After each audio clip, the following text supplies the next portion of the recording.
लेकिन वो लोग, वो सियासतदान जो सिर्फ अपने इक़्तिदार की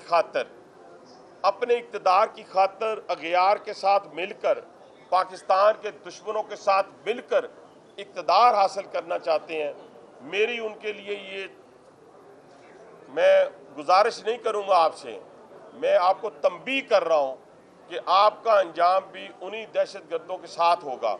जो ये दहशतगर्दी भी है, आप कहें किसी को, IMF को, वर्ल्ड बैंक को या किसी कांग्रेसमैन को कि जी आप पाकिस्तान की मदद ना करें, पाकिस्तान के साथ खड़े ना हो, पाकिस्तान के खिलाफ सैंक्शंस लगाएं। आप देखें कि जब पाकिस्तान की न्यूक्लियर बहुत सारी कंपनियों के ऊपर लगाई गई थी पाबंदी, तो कौन खुश हुआ था? जाफर एक्सप्रेस पे जब हमला हुआ तो हिंदुस्तान का मीडिया चीख कर जो कह रहा था, तो पाकिस्तान के अंदर कौन सी एक पार्टी मौजूद थी जिसके वो जो शुबदाबाज थे, जो बाहर बैठे हुए भगोड़े थे, वो क्या कह रहे थे? लेकिन अल्हम्दुलिल्लाह उन सब का मुंह बंद कर दिया हमारे उन कमांडोज ने, उन शेरों ने, उन ज़रार कंपनी के कमांडोज ने, जिन्होंने एक भी सुसाइडर को फटने नहीं दिया। हम उनको खराज तहसीन पेश करते हैं। जिन FC के नौजवानों ने शहादत का जाम नोश किया, हम उनको सलाम पेश करते हैं। हम अपने रेलवे के कांस्टेबल को जो शहीद हुआ, जो मैकेनिक हमारा शहीद हुआ, हम उनको सलाम पेश करते हैं। इंशाअल्लाह ताला ये जद्दोजहद मुल्क दुश्मनों के खिलाफ जारी और सारी रहेगी। अच्छा, अभी आपने फरमाया है कि जो लोग बाहर चले जाते हैं, अपना पैसा लेकर चले जाते हैं, उन्हें पाकिस्तान में अपनी सर्विसेज देना चाहिए, तो क्या हसन और हुसैन भी ब्रिटिश नेशनल हैं, उनको भी ये मशवरा है या सिर्फ मजदूरों को मशवरा है? देखें, एक होता है सर्कमस्टांसिस, क्या है, एक आप कहते हैं कि तुम्हें मुल्क में रहने नहीं देना, एक है कि आप अपनी मर्जी से जाते हैं। ठीक है, जब आप धकेलते हैं, इक़्तिदार से अलहदा करते हैं। आज 2017 में अगर मियां नवाज शरीफ की हुकूमत को ख़त्म ना किया जाता, तो आप क्या 2017 में जब मियां नवाज शरीफ की हुकूमत को ख़त्म किया गया, दहशतगर्दी थी, बेरोज़गारी थी, क्या उस वक़्त CPEC अरूज पे नहीं था? पेट्रोल की कीमत क्या थी? डॉलर की कीमत क्या थी? तो जब ऐसे फैसले किए जाते हैं तो जान बचाने के लिए हिजरत तो हमारे नबी पाक सल्लल्लाहु अलैहि वसल्लम ने खुद फरमाई है और उसका हुक्म दिया है। यहाँ पे हमारे जो मज़दूर है, क्योंकि तमाम पूरे के पूरे जो अफसरान हैं या हमारी लेबर है, वो सब लाजमो मलजूम है। ये नहीं है कि जो कमरे में बैठ के काम करने वाला बंदा है उसके बगैर काम चल सकेगा, या जो फील्ड में बैठा हुआ हमारा मज़दूर है, जैसे मैंने कल कहा था, हमारा कैरेज फैक्ट्री का मज़दूर, हमारा यहाँ का मज़दूर, वो सारे का सारा जो है वो उसके पास इतनी बड़ी स्किल है और इतनी बड़ी उसके पास कॉम्पिटेंसी है कि मैं समझता हूँ कि दुनिया के हर मज़दूर का, लेबर का, टेक्निकल बंदों का वो मुकाबला कर सकते हैं और करते हैं। उनके कुछ इशूज़ थे जो पहले से मैं समझता हूँ कि मैं एक बात अलग-ऐलान अपने CEO के मुताल्लिक़ कहूँगा, कल जो होगा, कल का फिर हिसाब हम मेरे से भी कोई लेने वाला है, इनसे भी कोई लेने वाला है, लेकिन पॉजिटिव आदमी है और डूअर है।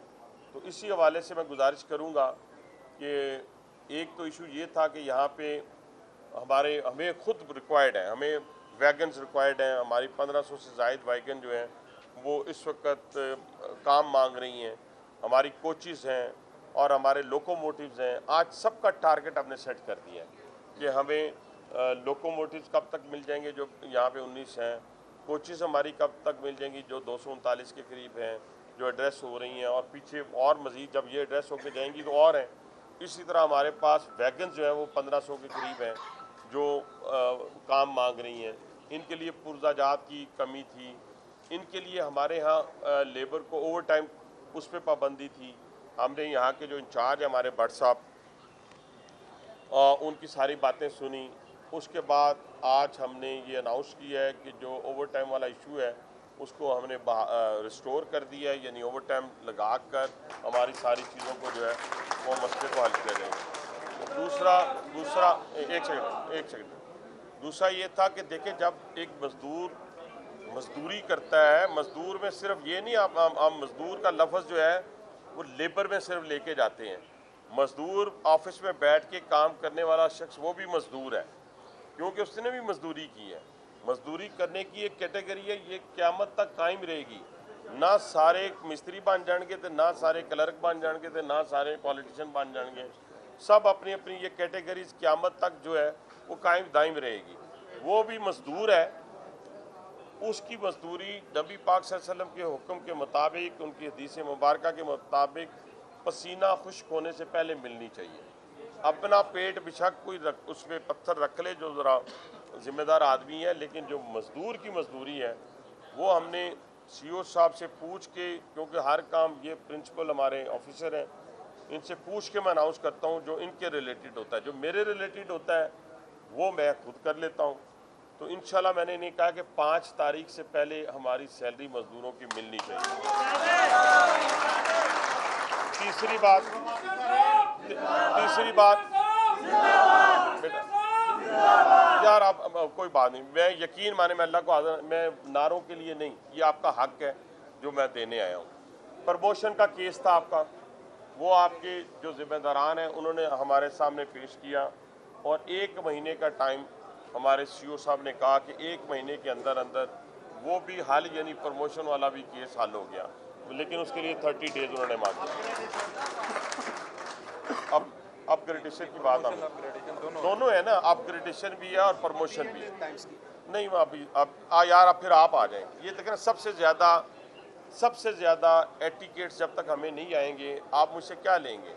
आप देखें ना, आप मेरे से बात अंदर कर चुके हैं और मैं आपकी नुमाइंदगी कर रहा हूँ। मुझे वो बात करने दें जिसमें मैं पूरा उतर सकता हूँ, और जो मैंने आपसे कमिटमेंट की है वो मुझे याद है। मुझे अगर आपने याद करवाना है तो मेरी जगह आप खड़े होते।